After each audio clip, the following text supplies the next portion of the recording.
Okay, so you might think the 2010 Winter Olympics was the biggest security operation Vancouver would ever see.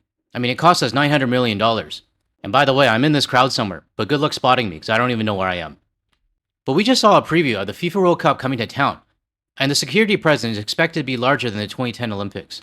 My question is, why does a football tournament require more boots on the ground than the entire world coming for the Winter Games? So today we're going to talk about the massive security that's going to be spent in BC, why the Mexican fans are being priced out of the kickoff, and why new data from the US government shows the travel spike that they were banking on might be a total bust. And let's not forget, this is coming from the US government. So we're going to talk about all of this in this video. And at the end of the video, I'm also going to talk about the new petition that I'm featuring on my channel. So let's get started with the first report out of Vancouver, British Columbia, my hometown. Layers of security, with officers flooding the streets of Vancouver, a first glimpse of what things will look like during the World Cup. As 1,600 delegates from more than 200 FIFA member associations gather ahead of the tournament. We need a lot of people to police a big event like this. An estimated 800 officers are being brought in from outside of Vancouver to help ensure public safety, a record for the city, outnumbering the police presence during the 2010 Olympics. Now, I remember the security presence when the Olympics happened. I mean, I thought it was a little bit overkill. But then again, my hometown of Vancouver, we do have a bit of a reputation. And just for the record, I was not involved in any of this kind of stuff, although I was watching all of it unfold from my balcony. Never thought I would have tear gas in my eyes while standing on my balcony. But what I don't understand is why the security presence for FIFA is way bigger than what we had for the Olympics. But my guess is that the security request is coming from FIFA. And let's not forget, the president of FIFA wanted his own motorcade so he can go past red lights. Like, screw that guy, go buy a compass pass. There will be on some days up to 1,200 police officers deployed between VPD, Calgary Police Service, Edmonton, and the RCMP is coming to help us as well.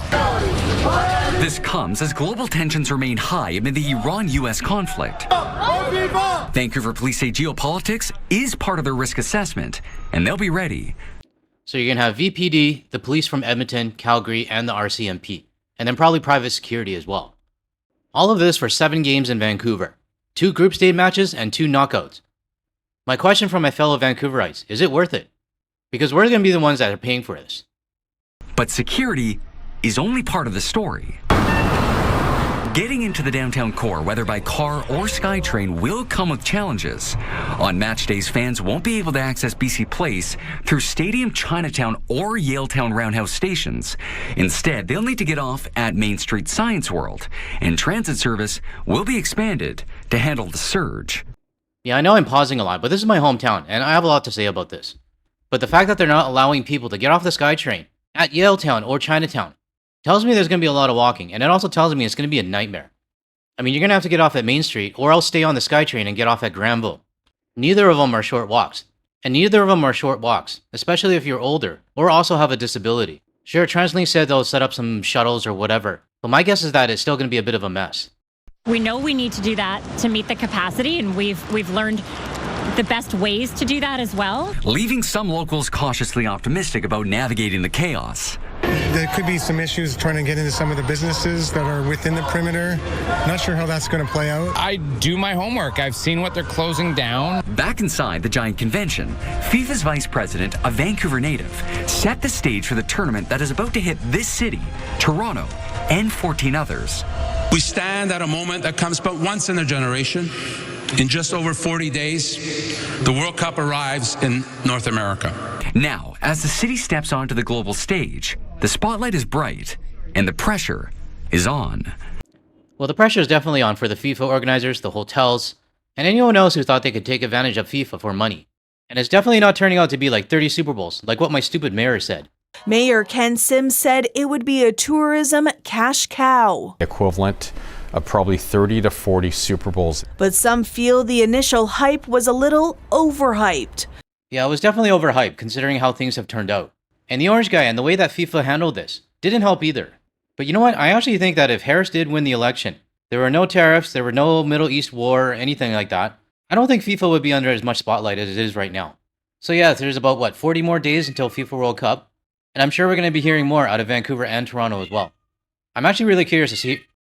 Okay, she might not sound loud on your side, but on my side, she's just wailing right now. Come on, eat this. Here. What was I saying?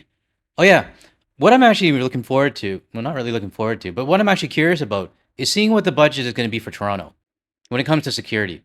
So I'm sure we're going to hear about all of this in the upcoming weeks. Now, we get a lot of news coming out of the United States and Canada when it comes to FIFA. I mean, lately, yeah, it hasn't been good. But we haven't heard much from Mexico. And to be honest, it's actually kind of tough to find reports that relate to Mexico. But I did find one. And just like Canada and the United States, their citizens are also locked out due to ticket prices. So let's take a look. Mexico City's Estadio Azteca, hallowed ground for football fans around the world, and particularly for Mexicans. Mexico is one of the most passionate countries when it comes to football. For us, it is almost a religion. Now, just like for us Canadians, hockey is our religion. Football is the same to Mexico, as well as Europe and South America. But what you're going to hear are passionate fans of football, who love it and will probably die for it, just simply unable to go, because they can't afford it. On June 11th, the newly renovated Azteca will host the opening game of the 2026 FIFA World Cup as Mexico takes on South Africa. The date has been declared a regional holiday in Mexico City, yet fans like Bernardo won't be here. I don't have tickets. I tried to get them on the FIFA website, and then I stood in line for the last-minute sale, and still nothing. Mexico will become the first country to host 3 different FIFA World Cups this year, a significant achievement for a country which lives and breathes football. However, fans who remember the 1970 and 1986 tournaments say the feeling in the country ahead of this year's tournament is different. And why does it feel different? Well, I'm going to guess that everyone's going to say it because it's more expensive. Tickets are expensive, hotels expensive, and I'm sure the restaurants and bars close to the area have also jacked up their price as well. And they're going to show what the ticket prices are selling for in Mexico. And they're no different than what they're selling for in Canada and the United States. So how do they expect Mexico citizens to actually be able to afford it, when they're just as expensive as they are in Canada and the United States? Even the cheapest tickets for the matches in Mexico now sell for thousands of dollars, unaffordable. I'm just pausing it here so you guys can see what the prices are. They're around $3,400 all the way up to probably maybe about $3,800 or more. I mean, if Canucks tickets were these prices for, like, say, Stanley Cup Finals, which is probably not going to happen in my lifetime, I still would not buy them. I'll be happy to watch it on TV. Hey, I'm not afraid to make fun of my own team. I know where we stand. For most fans. There's not the same euphoria in the public, not the same excitement or passion. These tournaments should be for the people, not for the rich elites. It has turned into an event where money is the most important thing. Lifelong fanatics Guillermo Irurita and his family own a private box at the Azteca, so he needs no ticket to attend the World Cup games here. But event organisers have still found a way to charge long-time box owners like Guillermo. We won't be allowed to bring our own food or drink, and they have invented hospitality packages consisting of sodas, potato chips, and water for $10,000 per game. So imagine owning your own box in a stadium, and it's yours, but you still have to pay $10,000 in order to have chips and a little bit of alcohol. It's like somebody coming into your house and commandeering all of your food and alcohol and saying, you gotta pay $10,000 if you want to use it. Like, what the fuck is that? For Mexico's football-mad public, it's leaving a sour taste. The games will be full of people who aren't real fans. The atmosphere I loved of fans who really cared about the game's gone. Now it's all selfies, and in the long run, that's not good for football. Many Mexican football fans like Guillermo say greed is starting to make the beautiful game look ugly. So the pains that are happening in Canada and the United States, they're happening in Mexico as well. But the guy is right, the stands are going to be full. But they're going to be full of people that are not true fans, ones that got their tickets given to them, or paid by the company. But let's seriously be real here. What sporting event isn't like this? Doesn't matter if it's hockey, or football, or soccer, or baseball, or basketball. It's all the same thing. I think what's happening right now with FIFA is just exponentiated. Going to sporting events in person is now become a thing for the rich. Now, this next article I want to show everyone is titled, US Government's Early Data Shows No Clear World Cup Travel Spike. Now, I'm just going to show a few paragraphs from this article. But if you want to check it out yourself, the link will be in the description below. About 12,000 individuals seeking a US tourist visa to attend the 2026 FIFA World Cup have opted into the administration's FIFA Priority Appointment Scheduling System.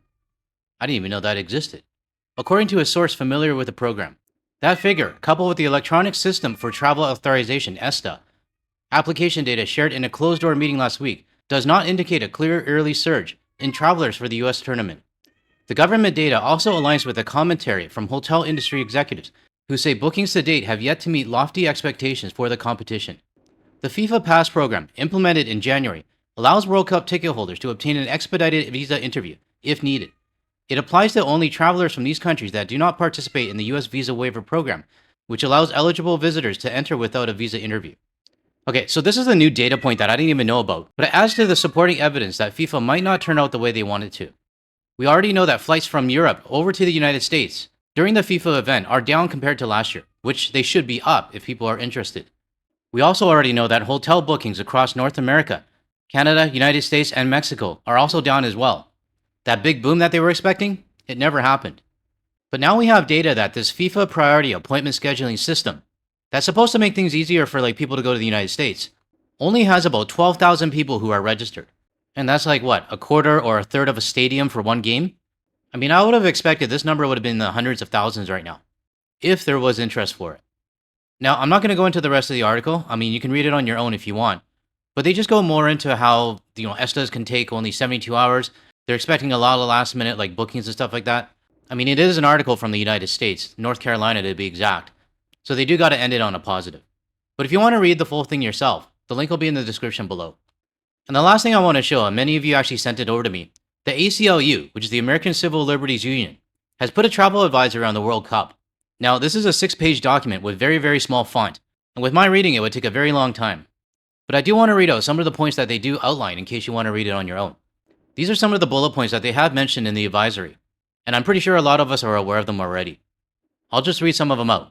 Denial of entry and risk of arrest, detention, and deportation. Invasive social media screening and search of electronic devices as part of admission into the United States. Violent and unconstitutional immigration enforcement, including racial profiling and other discrimination by law enforcement, basically ICE. And CBP, I guess. Suppression of free speech and protest and increased surveillance. Serious risk of cruel, inhumane, or degrading treatment, and in some cases death, while immigration detention facilities or custody. Each point that I just read out, they do have a write-up on it, and there are reasons why we should be staying away. So if you do want to read this, it'll be in the link in the description below. The last topic of this video, I do want to remind everybody about the petition that I'll be featuring in my videos moving forward. Long story short, this one has to do with ICE and HSI being on Canadian soil. But not only that, having contracts that have to do anything with ICE as well reviewed. In my earlier video today, I did explain at the end that I'm not too comfortable with US agencies or troops being on Canadian soil. And I'm sure a lot of other people are as well. When an abusive friend is still coming at you, you don't want them in your house. It will be in the description below as well as the pinned comment. At the time I'm editing this video, there's currently 1,415 signatures.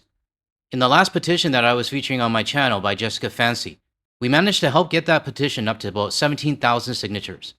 So I'm hoping we can do the same for this one as well. So I encourage everybody to check it out, forward it to your friends and family, and send it to whoever needs to see it.